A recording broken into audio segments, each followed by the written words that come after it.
You ready today? Next, we want Crawford. Of course.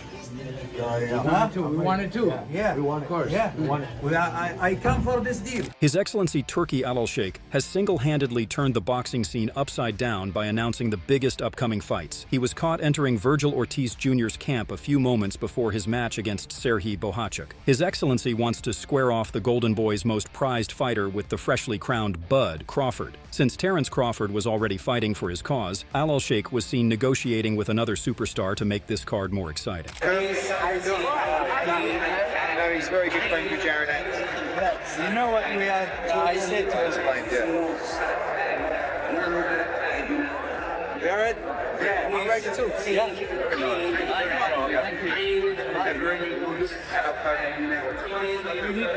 I need to know now. We'll talk later. Shakur is a free agent after his top-rank deal ended and is now actively looking for new opportunities. Amidst rumors of Eddie Hearn looking to sign him, Turki Alalshikh has jumped on the scene. The Saudi Arabian minister is responsible for all mega fights in boxing and various cultural events. He is interested in getting Stevenson for a mega fight against William Zepeda. His Excellency has decided to extend his stay in the States after the 3rd of August to add some other names to his esteemed Riyadh season. And after the disgraceful loss of Matchroom, His Excellency has joined another ally in Golden Boy Promotions CEO, Oscar De La Hoya. According to Michael Benson, His Excellency Turki Alalshikh and Oscar De La Hoya have both said that they want to make Terence Crawford versus Vergil Ortiz and Shakur Stevenson versus William Zepeda on the same card. His Excellency's new collaborator has also been eyeing this fight for a long time. De La Hoya is adamant about crossing Vergil against Terence, despite his lackluster performance against Turki. Vergil faced fierce competition from the Ukrainian pugilist and was dropped twice to the ground. De La Hoya was stunned throughout the game, and even afterward when the judges were announcing the results. Referring to the fact that both fighters were taken to the hospital after the fight, he said, I said it was fight of the year, and it was fight of the year. I mean, come on, this was a war. It was a close fight. Vergil attacked the entire night. Bohacek obviously deserves all the credit in the world, but Vergil won. Oscar boldly defended the 2 knockdowns his fighter suffered from Turki by mentioning them as minor slips. However, he was not completely sure about the next fight of Vergil. Oscar was also worried because this was the first time in Vergil's career that he wasn't able to knock down his opponent. However, he is not sure about Vergil's next plans. When Fight Hub asked him about the speculation of this upcoming fight against Terence Crawford, Oscar nodded and said, "Yeah, we'll talk about that. We just discussed it with His Excellency, and if that's what Vergil wants, then that's what we are going to give him." Not only that, he gave His Excellency a Golden Boy shirt as a souvenir of this partnership. Oscar was joined by his former rival-turned-friend Bernard Hopkins for this occasion. Turki Alalshikh also warmly welcomed this. But a few moments before this fight, His Excellency was looking disappointed at Vergil's performance. He did not understand why the judges scored this fight one-sided in favor of Vergil. Turki mentioned that Turki showed great resilience and said and gave his verdict as, Great fight. Great fight. Did you have it as close as the cards, or did you feel Ortiz won or Bohacek won?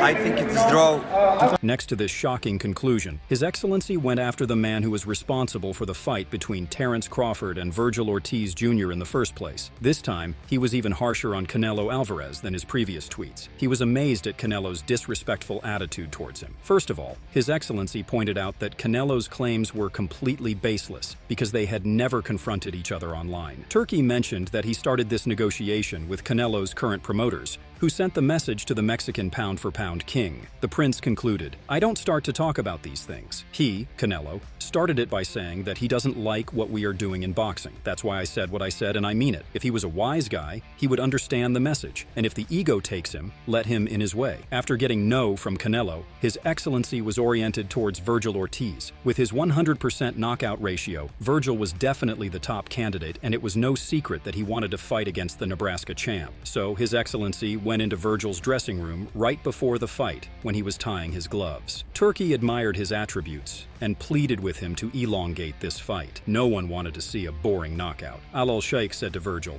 "Today, please give us a long time. In last fight, with the body shot, you finished Thomas Delorme like a toy. But this fight did not end on Vergil's will. Although he dominated most of the rounds but was continuously battered and bruised by the Ukrainian contender, His Excellency was amazed by this effort. He went forward immediately towards the ring to appreciate his valor and told him that he would be in the plans for sure.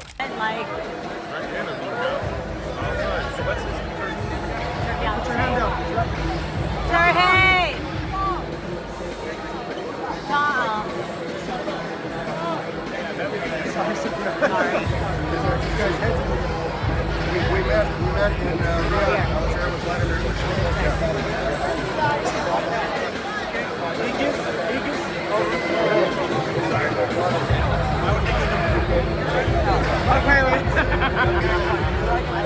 The fight was an action thriller of 12 rounds, but the results were looking derogatory and biased. People, especially boxing critics, started comparing the bout with the main event of August 3rd, where Israil Madrimov gave a tough time to Terence Crawford before being lost. In this whole mess, Vergil has called out Terence Crawford. He has left some space for a plan B. In a separate interview from the ring, when he was asked about his next fight, the answer was rather ambiguous. He announced that the closest fight he sees at this point is not Terence Crawford. Here is his message, which most boxing analysts are defining as ducking. When Vergil was asked about how he feels about winning the WBC interim champion belt after beating Serhiy Bohachuk, he responded, "It feels great, but now we gotta fight the winner of Sebastian Fundora versus Errol Spence. That's what we are after right now." But before moving further, Vergil will have to face the reprehension for his lackluster performance. Former featherweight champion and boxing trainer Jeff Mayweather is also convinced that Serhiy was robbed in this fight. He dropped Vergil twice and still wasn't able to convince any judge. He raised questions on the eligibility of modern judges and appreciated Serhiy saying, "2 knockdowns mean you already down 4 points. The other guy, Serhiy, won more than 3 rounds. I don't think Vergil is ready for Terence Crawford. I mean, he's a guy who's been built up with all these knockouts that nobody really knows. How good were the fighters that he fought?" But tonight, Vergil had a real fighter in front of him in his show. Jeff Mayweather considers that Terence Crawford versus Vergil Ortiz is a complete mismatch that will prove to be disastrous for Vergil's career. After watching this fight, he concluded, "What I've seen tonight with both of these guys is that they are great for one another to make a great fight. But I think Crawford is on a totally different level. And I think these guys should go for a rematch." And the Ukrainian camp also feels the same. Serhiy's coach was gutted at this one-sided defeat and appealed for an amendment in boxing that would hold the biased judges accountable for their decision. He highlighted these double standards of this sport immediately after the game.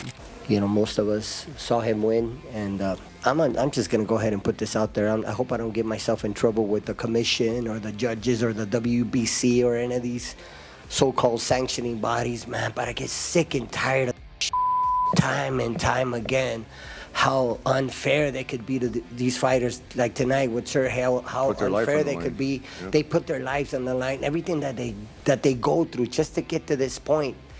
And for these officials to I don't know, that, man, and not only that, nobody holds them accountable. Nobody holds them accountable. They interview they interview the fighters, they interview the judges, the managers, the promoters, they interview everybody except the judges. They go home.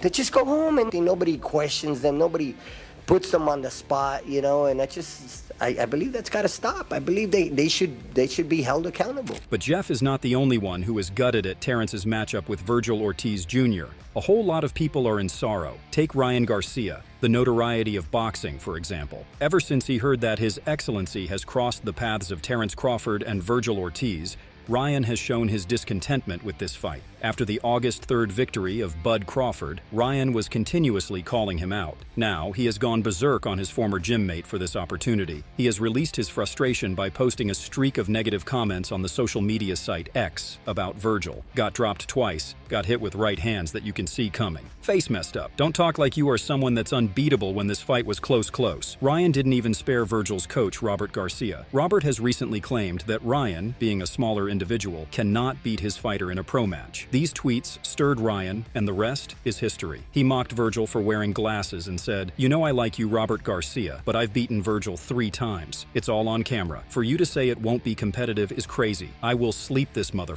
He got prescription glasses and you think he's going to see my left hook? That's crazy. But Ryan is happy about the other big fight on His Excellency's card. Ryan had an Instagram live session with Shakur Stevenson, where he wished him the best of luck against his Golden Boy associate, and compared this bout with the exhibition bout between John Gotti and Floyd Mayweather. Because I think you wash him. Yeah, I'm going to cook that nigga. I honestly, I think you just, I think it's like a Arturo Gotti, Floyd Mayweather type shit. Yeah. See that he Bro, he, but he you bet. though. But I'm saying, bro, you better like, bro. He's so slow, bro. You better. If you don't take off on him, bro, don't ever call me again, bro. Alright, so after I beat him, You better give him the works. And the recent meeting between Oscar De La Hoya and Turki Alalshikh has confirmed that this fight is a done deal. Turki is 100% on this, and here is how he vowed to make the fight between Shakur versus Zepeda on the undercard of Terence versus Vergil Ortiz. We want to see Shakur and Zepeda. William Zepeda versus Shakur Stevenson on the same card. Let's do it!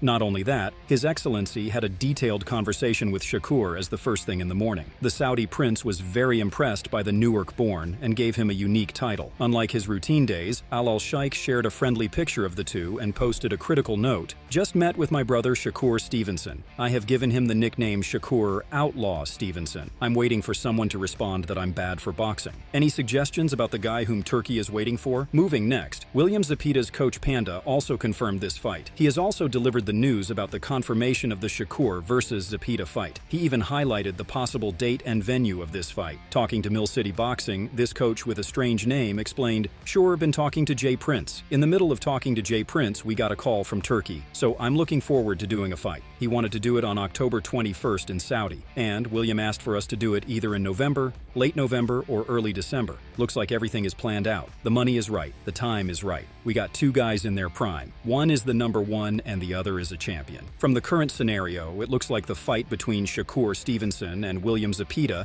is a done deal. But there are several dark clouds over the co-main event between Terence Crawford and Vergil Ortiz Jr. Golden Boys Promotions are very strongly rooting for this fight, but there is no response from Crawford other than some appreciation for Vergil. Vergil's coach Robert Garcia couldn't give a confident answer about this matchup after the game. You know what? It's something that we have to consider with the team. You know, it's not my decision either. You know, it's the whole team. But yeah, you know, it's a big fight. It's a fight that we would really love to happen. You know, it's totally different styles. You know, I think styles make fights, and this fight turned out to be very tough because just the way Sergey fights, you know, his style. I think Crawford is also a great fighter and pound for pound one of the best in the world. But I think both could put up a great fight also. Meanwhile, Terence Crawford has taken a break from social media and the limelight to properly recover from his last fight. That's why His Excellency is working as his spokesperson and is finding a suitable match for him. He has given his opinion about sharing the ring with Vergil in the past, but he is uncertain about this fight. But you mentioned Ortiz, Vergil Ortiz. How far is he away? How close is he to a title shot in sharing the ring with Bud Crawford? I don't know, but Vergil, you know, he's right there.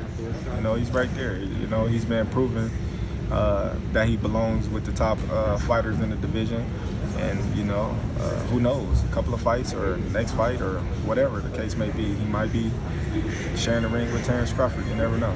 So, how do you see this going? Will Alalshikh pull off these mega fights? Tell us in the comments, and don't forget to like, share, and subscribe to our YouTube channel.